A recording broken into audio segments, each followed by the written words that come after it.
Still trying to herd all those ducks into a nice neat row before you get started with your business or project? Maybe you've already started, but your fear is stopping you from up-leveling. Or maybe you've spent your life saying yes to everyone else, but committing to yourself is still on your to-do list. Hi, I'm Claire Barton, and I'm a recovering perfectionist too. Welcome to the show where I share simple, practical, and mindset tips to get you doing work you're passionate about, making the money you want, and spending your time and energy building your dream lifestyle.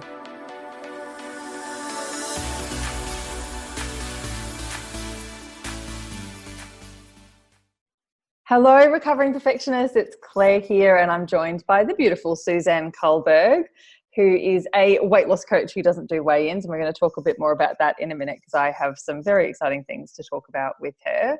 But welcome to the show, Suzanne. It's awesome to have you here finally. Thank you so much, Claire.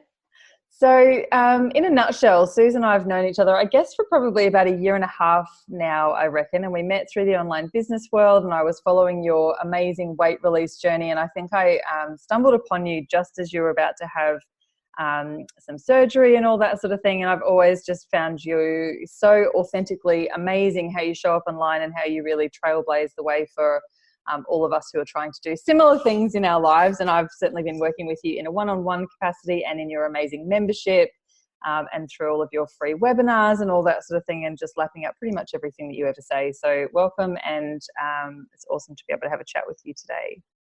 Thank you. So tell us a little bit about you and your journey in all the things. I know you've got a vast and varied background, as many of us do. But tell us a bit about what's brought you into the online business world and who you are and what you do. Awesome. Well, I got to the business world in a roundabout way, as many of us have. I actually have done so many things. But what brought me here was I have two children, and when my youngest was, when I was looking at going back to work, it was very challenging to doing my day job because it was over an hour from where I lived, and my husband was fly in, fly out. So a lot of the time it was just me. I had no family nearby. So I decided to do an online business. I actually decided I wanted to do my business in weight. Even though I was still 150 kilos, I didn't obviously launch anything because I was like, I feel a bit like a fraud. But I knew that this was going to be the time. I knew I couldn't diet anymore. And I knew that I was really ready to see what was really going on. So not the calories in, calories out, tired stuff that, worked well motivated and then went out the window. So I started this like mindset for weight journey. And initially I was like a executive assistant, did lots of behind the scenes stuff for people. That was my first kind of foray. I just kind of fell into that with people that I knew.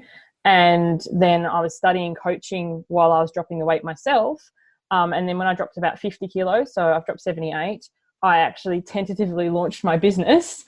I had kind of a soft launch thing. And then I kind of all rolled from there. I had no idea that that's how you got started. So that's awesome to know for me as well.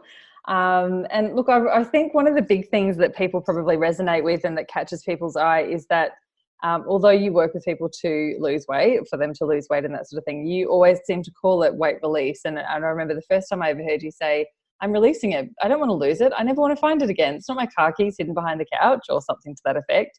I was like, that is so true. Maybe that's, exactly what's going on. And I know you talk a lot about yo-yo dieting and what's actually happening behind the scales up, scales down, all that sort of thing. And so that's not your bag. And, I was so drawn. I've worked, personally with so many people in that sort of space before.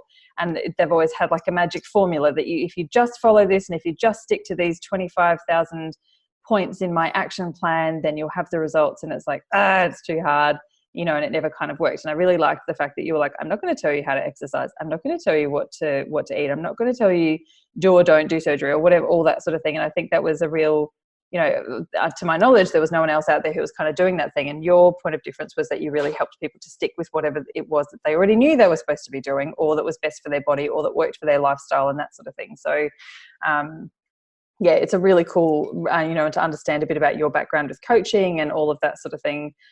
it's so obvious, and it mixes all in to make this beautiful business of yours. So what we want to talk about today is habits, because that's obviously a pretty central point for changing things and for getting different results and all that sort of thing, whether you're talking about releasing weight or getting more organized in your business or parenting or, goals and all of that sort of thing. So I'm just going to hand over to you to give us, the soapbox version of habits and how they work and why they work or why they don't work, and what are the best ways to kind of change some of those habits, when you're trying to affect big changes in your life as well. Yeah, totally. So I think we understand habits as an adult, and we have habits that we formed, like, brushing our teeth or having a shower, all that sort of stuff. And those of us who are parents have a real first-hand look at how that's not necessarily ingrained. I try to teach my 4-year-old, yes, you need to brush your teeth every day. But now, like, as an adult, that's something that I don't question. Like, if for whatever reason you get into bed and you've forgotten, you're like, oh, I feel a bit fairy, you'll go and get out of bed and go and brush them. It's just become that ingrained for you. And it's like you can do that with your health and your self-care and business consistency. I'm in your batch it program, and batching, all these things. But when we go to try and make a change, most of us look at where we want to be. So we'll follow someone, like, be like, oh, I want to be Claire Barton. Like, Barton in the back end is your joke. But if you currently have no system and no plan, and you're suddenly comparing yourself to somebody who does it effortlessly without even thinking, and that you want to be there, it's too big of a jump.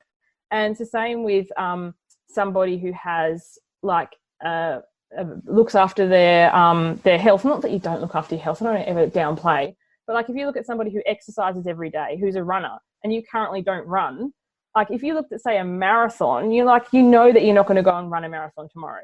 But, so many of us will be like, well, I used to run 5K in high school or whatever, so I'm just going to go and force myself to do it. And we don't break it down into the really small things, because we discount the power of something really small. Because, say, for example, if you're not currently exercising at all, exercise is an easy example because a lot of people can relate to it. If you go, I'm going to go for a 5-minute walk, you might be like, what's the point of that? It's not going to burn many calories. It's not really going to get my heart rate up. But it's not about the calorie burn or the heart rate. It's the habit of doing the behavior.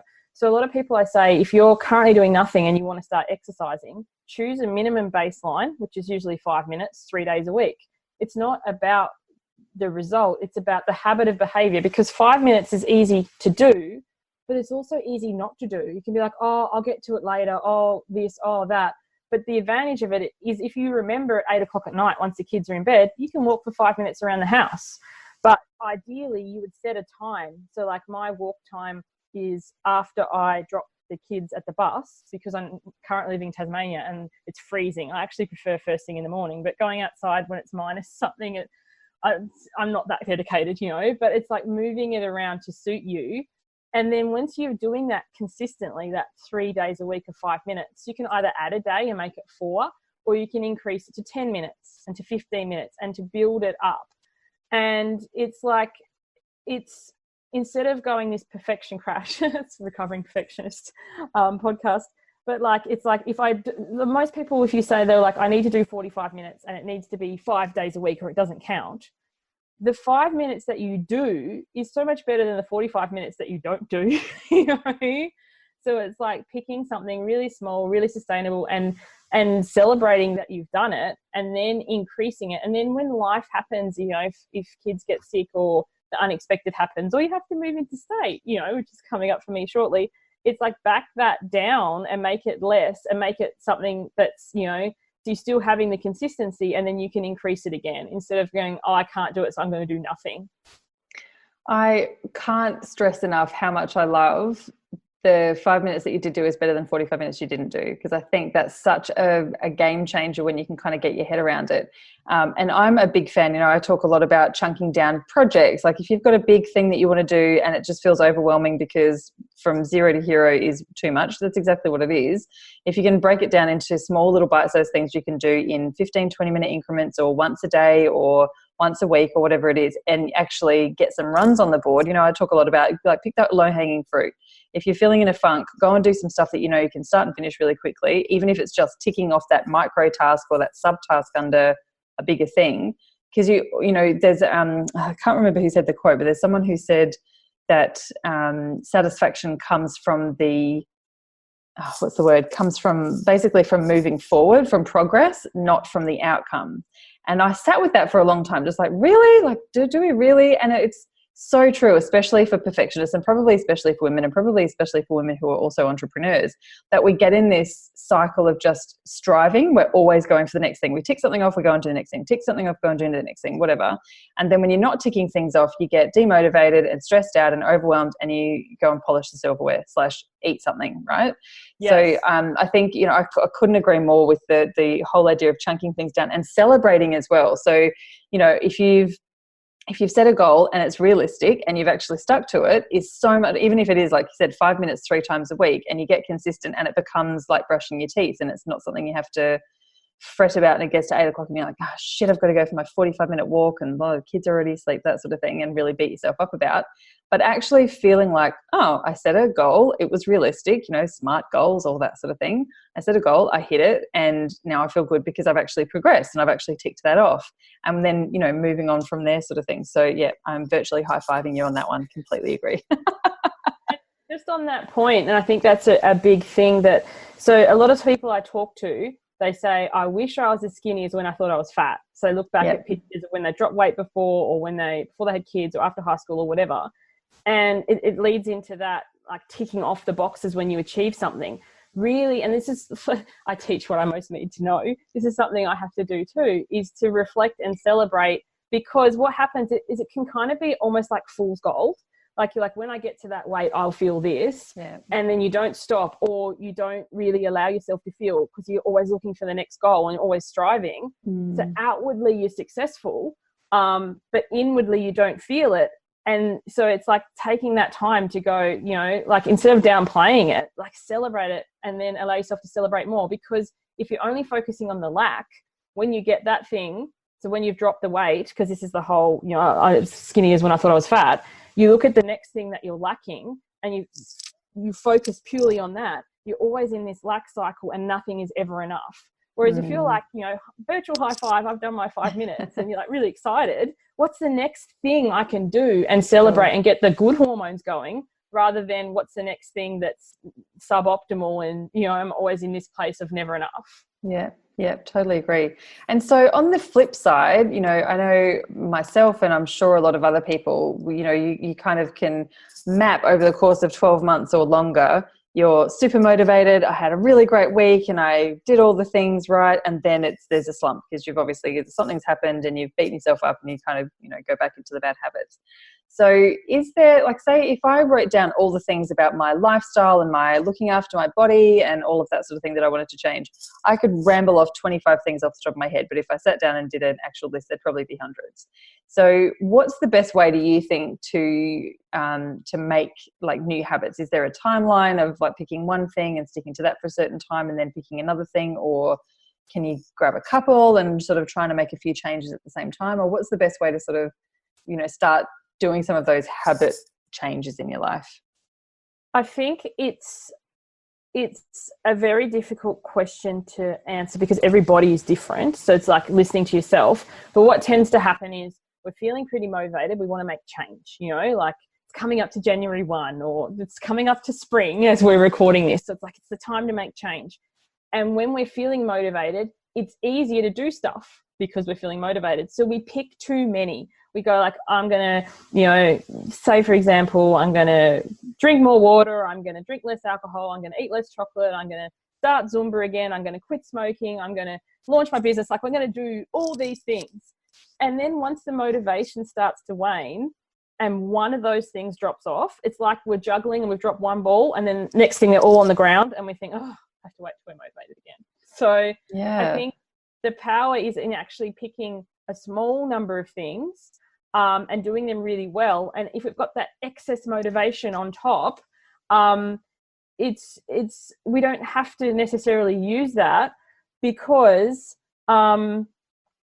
it's not, it's to say, it's not waiting for the other shoe to drop or whatever, but it's like getting on this stable vibration of these things that are happening. And then, you know, if we're feeling good, we can do this extra, but not making it a have to. So I'm probably not explaining this very well. So what I'm thinking about is, say your minimum baseline was 5-minute exercise 3 days a week.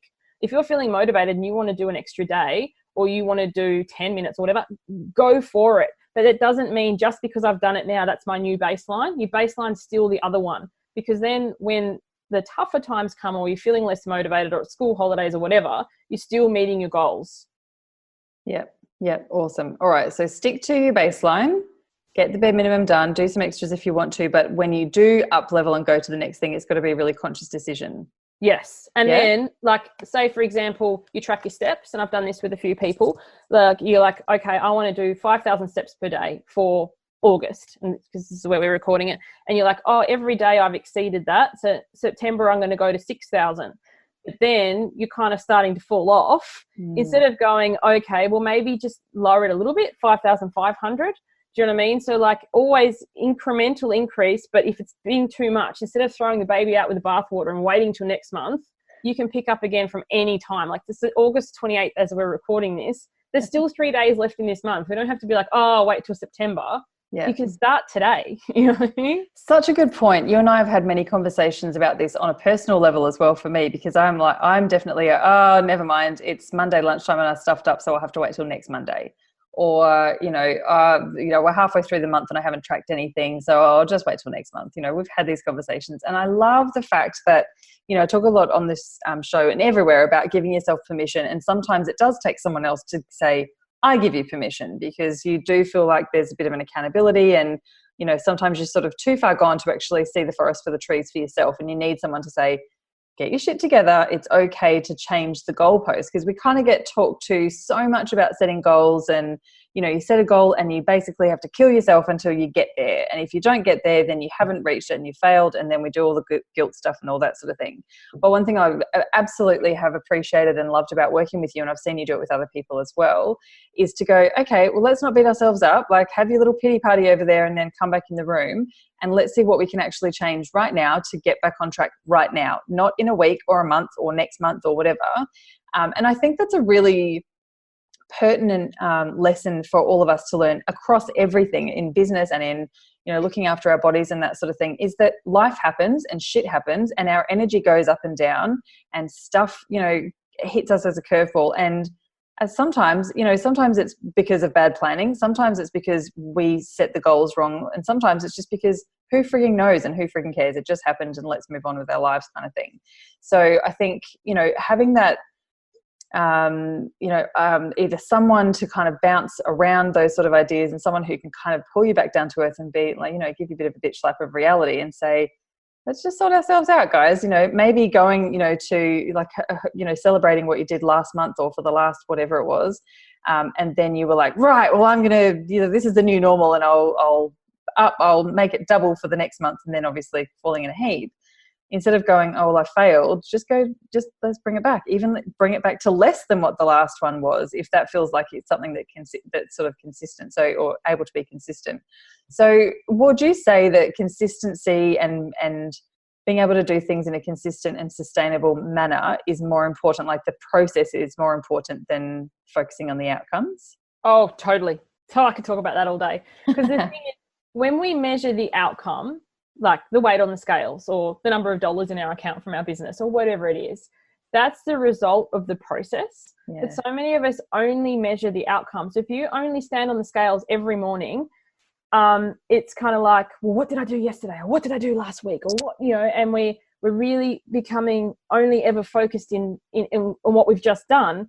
The scales are a reflection of your past choices. And there's so many things that can change that result on a fluctuation day to day, hour to hour, you know, how much we've drunk, hormones, time of the month, bowel habits, salt intake, like so much. And it's like, and we're going to attach our self-worth to this number. Like, I don't even own any scales anymore. Like, well, I do. I use them to weigh my suitcase when I travel, but they're not down. Literally, if I took a photo, they're in the top of my walk-in wardrobe at the back. Because I'm not letting freaking piece of metal dictate how I feel about myself. It's crap. Right? Yeah. But when I do the things, go for the walks, drink the water, take the multivitamins, I know that they will bring the result on the scale. So why not track those? That seems like too much. Like a few people I've been talking to about recently, like they're like having the wobbles or they're falling off the bandwagon. Like, what's the best way to get back on? It's keeping evidence, not evidence like court of law, but evidence of the decisions that you're making. So instead of standing on the scale, making that mean something, it's like, if I normally would have eaten a block of chocolate and I didn't, write that down. Like if I went for a walk or I parked the car that bit further, like a thing we do in my group, we do a scavenger hunt for the month, and we've got a bunch of items to tick off, which is fun. Like that's primarily, but the underlying thing, and I haven't told anyone in the group, so I'm kind of outing myself here, but it's that celebration and that noticing of doing something. It's that evidence. So when you get to the end of the day or the end of the week and you're like, I've done nothing, I'm a failure, you can be like, hang on, I parked that bit further, I went for that walk for no reason, I sat through a binge, like the urge to binge without giving into it, I came to the group and shared when I was feeling isolated. These are all evidence of steps that I'm making. It's so much more powerful than a number on a scale or a size on a piece of clothing. Oh, absolutely. And also more important than having written down the goal somewhere. Yes, the written down the goal that collects dust and you dig out when you're decluttering to move home and go, wow. Yeah, exactly. And I talk about this a lot, like whether it's setting a business plan or setting some sort of goal, it's only as good as the steps that you're taking on a regular basis towards them. Like it's all well and good. We've all been guilty of setting a goal or a New Year's resolution or setting a goal for how much money we're going to make in our business for the quarter or something like that. And sometimes you even get to the point of mapping out, exactly what every day or every week looks like. And then we shut that book and we put it on the shelf and we don't remember it's there until next time we come around to do that process. Or next time we're, like I said, decluttering, like, oh shit, I had a really good business plan for this year, didn't I? Where did that go? Like after the first week, I forgot to even look at it or whatever it is. So, I think, the work that I've done with you in terms of tracking, and so setting, goals as the goals are the process. And I talk again a lot about this in the business stuff as well. The goal can just be doing your tracking. That is enough. And if that's something that's going to help you get to the outcome, don't worry too much about the outcome. It will come eventually, sort of thing. But even things like tracking. So, we've done things together where we track how many, I want to say this month I want to drink a litre of water every day and only have 3 coffees. So every day I go, did I drink a litre of water? Nope. Okay, I'm going to the fridge and I'm going to drink that extra 500 mils. Did I only have 3 coffees? Yep, cool. And I, like you, we do the colouring in things and it just feels like that's really beautiful. Whereas it's not going, and it's not, or it's usually not about lack. It's actually about adding things in and that sort of thing. So it's about things that actually feel easy. And if they're not feeling easy, then, you're really great at helping us to kind of work out how to make them easy and make them fun and all that sort of thing. So, process-driven people aren't a dirty word around here, which is really nice. You used to work in corporate and people were like, oh, they're so process-driven. I'm like, guilty. And now we know why. Tracking studies have shown that tracking leads to long-term dropping weight and successful weight. But the thing is, sometimes we make the tracking, we know that tracking works while we do it, but then we don't do it. And that's because if we make ourselves track every single thing that we eat, it can set us up to be like, am I tracking today? Am I an on day or am I off day? There's no on and off. There's just days. Yeah. But if you pick the habits that you want to track, like you were talking about water and steps and no more than so many coffees and whatever, when they become ingrained, you can pick another habit and track that. And then when you're having off time, like, the unexpected happens, or there's a big thing that you weren't planning for, you can go back to your easier habits. It doesn't mean you failed. It just means that, I like the horse racing analogy because I can see it in my head, not that I'm for horse racing, but like if you have all your horses on the track and one of them slips back, they're not out of the race. You haven't been like, oh, that's it. You just kind of encourage them forward again. So if your habit of drinking water has fallen by the wayside, spend a little bit of time and bring that horse back into the peloton. Now I've gone to bike riding, but it's not gone. And it's the same with like exercise. If you like you have an injury or you have winter or you do less, It's like, bring that back in. It's not out because you didn't do it for a while. You haven't failed. There's only ever back, no failure. I love it. I feel so much better about everything right now. And I'm making a mental note of all the things that I want to start tracking again, and all the things that all my horses that are at the back of the peloton or the horse race or the track or whatever, they haven't made it through the gates this month. Awesome. All right. Look, I think we could talk about habits and changing habits till the cows come home. You and I are both obviously pretty passionate about chunking things down and all that sort of thing. But can you give us your top takeaways, a couple of top takeaways for anyone who's listened, just to wrap all of that up? Like, if you are trying to change something about your body, or change your habits, or change something about the outcomes in your business, or whatever it is, what are your things that people can sort of start to do, like literally right now while they're listening? Literally right now, adding things in rather than cutting stuff out. You mentioned that, and that's something I talk a lot about, because when we deprive ourselves, when we take away things, it can be kind of like our inner child or our inner rebel, or part of us is like, no, I want it. And it starts a war. And we've all done it. We're like, I'm never going to have chocolate again. And the next thing, you're knee deep in Tim Tams, or maybe that's just... But it's kind of like, okay, if I don't want Tim Tams, what do I actually want instead? You know, do I want some yogurt? Do I want a salad? Well, I'm a salad dodger. I still am. Sorry. It's not but like, you know, what do I want instead? You know, a good source of protein, some good fat, something like that, whatever, however that looks for you, have that first. So you're not saying that you can't have the Tim Tams, because as soon as you say no, off goes inner child, inner rebel tantrum, you know. Have that thing first. Then if you still want the Tim Tams, have at it. And people freak out when I say this, like, oh my God, I'm going to get fatter, I'm going to eat everything. But there's, you know, if you're legitimately hungry and you have something nourishing, a lot of the time the desire for the other thing goes away, or you have a lot less. You might have one Tim Tam instead of the entire packet. Do you know what I mean? Yeah. So adding things in rather than cutting things out. And the other thing is being frustrated, being upset, being not where you want to be.